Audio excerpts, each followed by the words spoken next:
if I lay down and I play dead and I stay dead, maybe you'll get sick of being the monster out of my head, under my bed, think you're something. Halo, apa kabar sahabat otomotif terbaru? Sepertinya untuk tahun ini menjadi sebuah tahun keberuntungan bagi negara Cina. Bagaimana tidak, pabrikan otomotif Cina sendiri berhasil menguasai pasar. Padahal dulunya pasar otomotif dunia dimenangkan oleh Jepang. Ditambah lagi dengan kehadiran mobil baru ini, sontak saja negara Cina semakin dilirik oleh para pecinta otomotif dunia. Ini dia, pasar Cina mulai menguasai pasar dengan mobil baru ini. You don't ever wanna set me free. You know I'm addicted to you, and it's twisted. You've been gifted with the evil voodoo. Hadirkan mobil listrik. Mobil baru listrik Cina diketahui dapat dijual dengan harga yang jauh lebih murah dibandingkan dengan pabrikan lainnya. Mengapa mobil baru listrik Cina bisa murah? Sejauh ini, mobil listrik Cina mulai membanjiri banyak negara.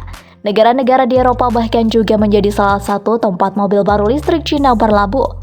Di sisi lain, hal tersebut ternyata menimbulkan kekhawatiran untuk pabrikan asal Eropa, sebab mobil baru listrik Cina dijual dengan harga miring. Maka dari itu, Uni Eropa berhasil meluncurkan investigasi terkait dengan melonjaknya impor mobil listrik Cina dari benua biru tersebut. Berbicara di depan Parlemen Eropa, Presiden Komisi Eropa, Ursula von der Leyen, menegaskan jika Eropa sangat terbuka akan kompetisi, namun tidak bersaing untuk menuju posisi paling bawah. Investigasi tersebut juga akan mengarah kepada pengenaan tarif impor mobil listrik dari Cina. Eropa diketahui berhasil memungut 10% pajak dari mobil listrik yang diimpor dari Cina. Sedangkan Amerika Serikat diketahui memungut bea masuk sebesar 27,5% serta produsen Cina mengambil keuntungan secara signifikan di Eropa. Perusahaan Cina mengekspor sekitar kurang lebih 350.000 mobil baru listrik ke 9 negara Eropa pada semester pertama tahun ini. Angka tersebut lebih banyak dari keseluruhan ekspor pada tahun 2022. Seperti itu kiranya yang dikutip dari data China Passenger Car Association. Dari 5 tahun terakhir, impor mobil baru Cina dari Uni Eropa memang meningkat hingga 4 kali lipat.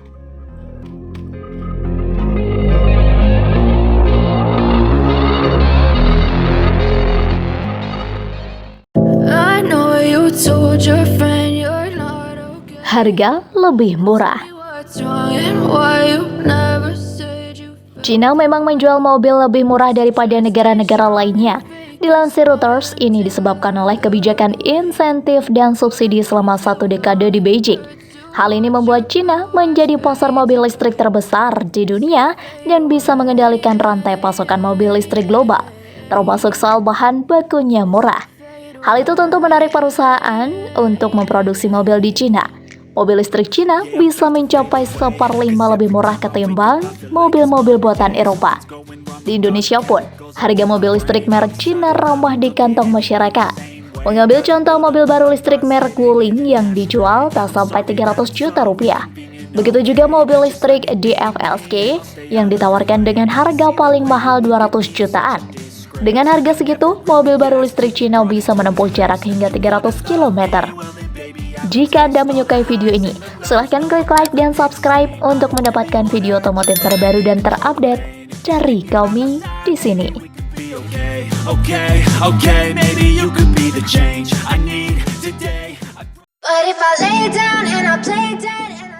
Produksi meningkat. Penjualan juga produksi mobil baru di Cina mengalami perbaikan sejak dari bulan September 2023. Penjualan domestik kini mulai tumbuh 4,7% dibandingkan dengan bulan yang sama tahun lalu, sementara untuk ekspor tumbuh 50%. Berdasarkan dari data resmi China Passenger Cars Association atau CPCA, yang dikutip dari Reuters, penjualan mobil baru penumpang di Cina saat ini mencapai 2,04 juta unit pada bulan September lalu.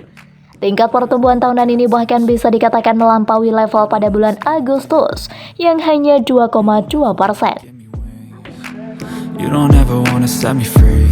You know I'm addicted to you, and it's twisted. You've been gifted with. tingkat ekonomi tinggi.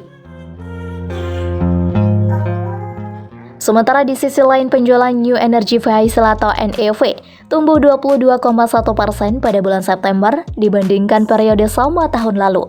Porsi penjualan NEV yang mencakup semua teknologi mobil baru ramah lingkungan berbasis elektrik itu hingga mencapai 36,6% dari seluruh volume penjualan domestik Cina. Lebih jauh, periode pada bulan September pada umumnya memang menjadi tonggak pertumbuhan penjualan mobil baru di pasar Cina. Pasalnya, pada periode ini, mayoritas warga Cina membelanjakan uang jor-joran seiring dengan hari libur pertengahan musim gugur serta juga hari libur nasional. Sekretaris Jenderal CPCA, Cui Dongsu, dalam hal ini mengungkapkan jika tingkat pertumbuhan penjualan mobil baru ini seiring dengan tren jatuhnya pasar properti di negeri tersebut.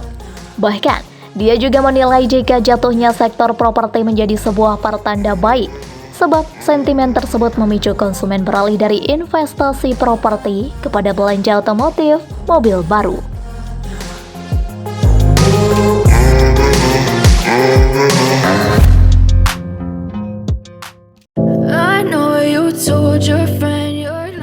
Ekspor besar-besaran.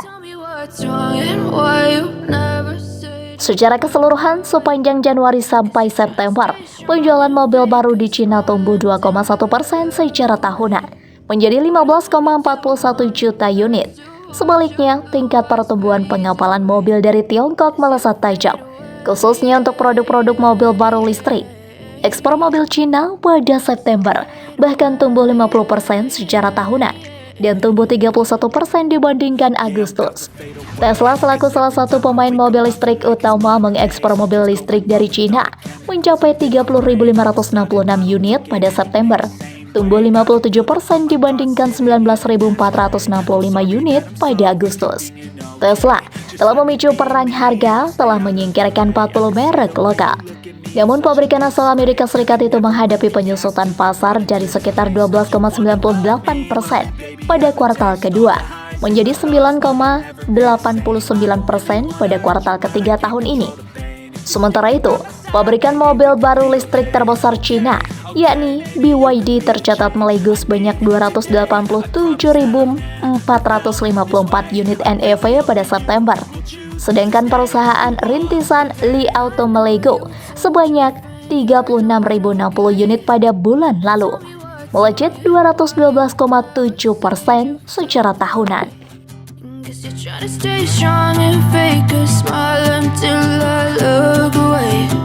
But I've known you too long, it hurts to watch your blue eyes